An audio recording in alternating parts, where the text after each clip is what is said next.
자, 다음으로 가보겠습니다. 이번에는 그 윤상현 국민의힘 의원 이야기를 해볼 텐데, 자, 윤상현 의원의 그 말이 완전히 바뀌었어요. 그러니까 처음에는 그러니까 공천 개입과 관련된 건데, 우리가 알고 있기로 그 2022년이죠. 윤석열 전 대통령과 명태균의 통화. 잘 아시는 것처럼 윤 전 대통령이 김영선이를 좀 해줘라 그랬는데 말이 많네 당에서. 그래서 상현이한테 내가 한 번 더 이야기할게. 걔가 공관위원장이니까.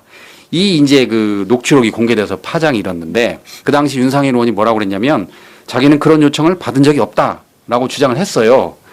그런데 특검에 갔더니 이게 좀 말 그대로 쫄린 거잖아요. 쫄하니까. 예? 사실을 이제 추궁하니까 뭐라고 그랬냐면, 윤석열 대통령의 공천 개입과 관련해서 그간의 주장을 완전히 뒤집었는데, 내용을 보니까 그 당시 그 장제원 전 비서실장으로부터 김영선 전 의원 공천을 요청받았다.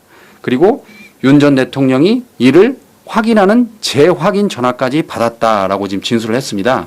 지금 완전히 바뀐 거잖아요. 어떻게 보세요, 이걸? 완전히 바뀌긴 했으면서도 약간 빠져나갈 구멍을 만들어 놓은 상황 그렇죠. 논리를 지금 이렇게 구성을 한 거라고 보이긴 하는데요. 예. 이번에 24년 10월 인터뷰에서 대통령도 저에 대해서 이런 지시를 내린 적이 없어요. 뭐 해라 저거 해라 예. 라고 명확하게 얘기했고, 또 작년 12월에는 대통령의 할아버지가 전화해도 휘둘리지 않는다. 라고 그 할아버지 얘기를 했어요. 발언? 네, 할아버지 발언. 대통령이 김영선 공천 줘라 저한테 얘기한 적 없습니다. 예. 라고 명확하게 얘기를 했거든요. 그 기록이 있기 때문에 이것을 계속 유지하다 보면은 지금 정권도 바뀌었고 특검도 이제 시작됐는데 이러다가 같이 윤석열이랑 골로 가겠네? 골로 가겠네? 예. 라는 생각을 할 수밖에 없는 거고, 이제 와서 팩트는 이겁니다. 진실은 이겁니다라고 전향한 사람들 너무 많잖아요. 그렇죠. 실제로 예, 보면 예. 김성훈 차장부터 해가지고 김성훈 차장, 예. 수많은 사람들이 지금 증언을 계속 뒤바꾸고 있기 때문에 정말 그래도 세상이 선거를 통해서 올바른 길로 지금 다시 회복되고 있는 상황이구나를 저는 윤상현 의원의 이번에 그 특검에서의 조사 진술을 보면서 다시 한번 생각이 들긴 하더라고요.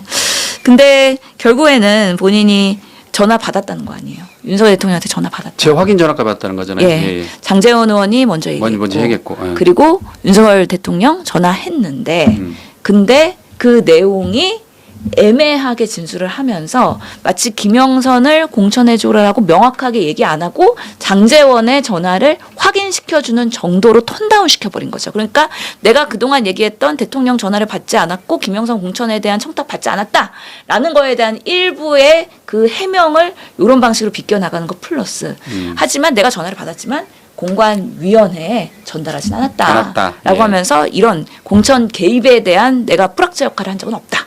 위원장으로서 나는 당당하다라는 것을 이런 식으로 피해 나가는 미꾸라지 그런 예. 진술을 하고 있지 않나라는 생각이 들어서, 근데 또 윤 의원이 돌연 작년 12월에 휴대전화를 바꿉니다. 예, 맞습니다. 그때 예, 명태균 씨의 그 핸드폰, USB 이런 것들이 다 이제 검찰로 넘어갈 때였거든요.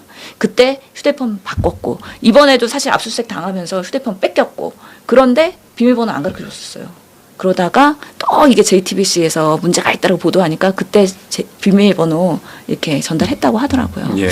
그래서 이렇게 수사가 조여오고 계속해서 이제 오히려 빠져나가려고 또는 거짓 해명했을 때는 더 큰 화가 있을 거라고 생각이 들 때는 있는 그대로 협조를 하는 모습들이 보여서 국회의원으로서의 이런 모습들을 국민이 어떻게 판단하실까. 그리고 인천 지역의 국회의원이잖아요. 인천 네. 지역 주민들이 우리 지역의 국회의원으로서 얼마나 부끄러운 모습을 갖고 있을까라는 생각을 하게 되는 한 장면이다라고 생각을 합니다.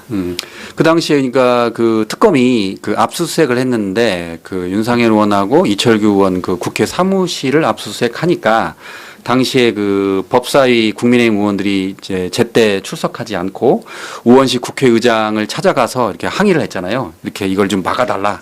그래서 잘 안 되니까 다시 법사위에 와가지고 이춘석 위원장한테 이거 위원장님 좀 해결해 주세요라고 이야기했어요. 그랬더니 이춘석 의원이 딱 잘라 말했죠. 위원장이 그거 못한다. 어떻게 하느냐 뭐 그랬었는데, 어쨌든 이게 지금 그 야당에서는 이거를 뭐 국회의원 뭐 탄압 아니냐 이야기하는데 지금 그건 아니잖아요. 지금.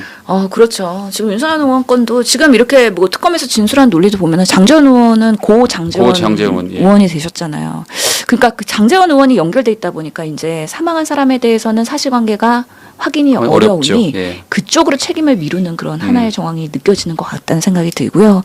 특히 지금 사실 저희도 뭐 야당 때 당사도 압수수색 당하고 상당한 압수수색 많이 당하면서 위화감을 느끼긴 했는데 그거랑은 차원이 다르다. 이거는 특검이 하는 거다. 예. 그리고 특검이 해야 되는 부분에 대해서 송원석 원내대표가 우리 뭐 직결하자 그랬을 때 국민의힘 의원 몇 명 왔습니까? 20명 모였어요. 예. 그러니까 100명이 넘는 의원들 중에서 소수만 모였다는 얘기는 당 내에서도 국민의힘 내에서도 이 부분에 대해서는 분명히 부당한 부분이 있고 문제가 있는 거에 대해서는 정리하고 가야 된다라는 의원들도 상당수가 있는 것이다. 그래서 지금의 국민의힘이 뭐 당대표를 바꾼다 전당대회 한다 이러면서도 여러 가지 힘겨루게 하면서 특권을 놓지 않으려고 하는 기득권 정당으로서의 모습을 보이고 있는데 실제로 개혁파나 쇄신파들에 대해서는 이 정말 그 윤석열, 김건희 그리고 국민의힘의 그런 당정 개입에 있어서의 문제는 우리가 그대로 적나라하게 드러내고 책임 있는 사람은 물러나야 된다는 생각을 갖고 있는 사람들이 상당수가 있을 거라는 생각이 들더라고요. 예, 그렇군요.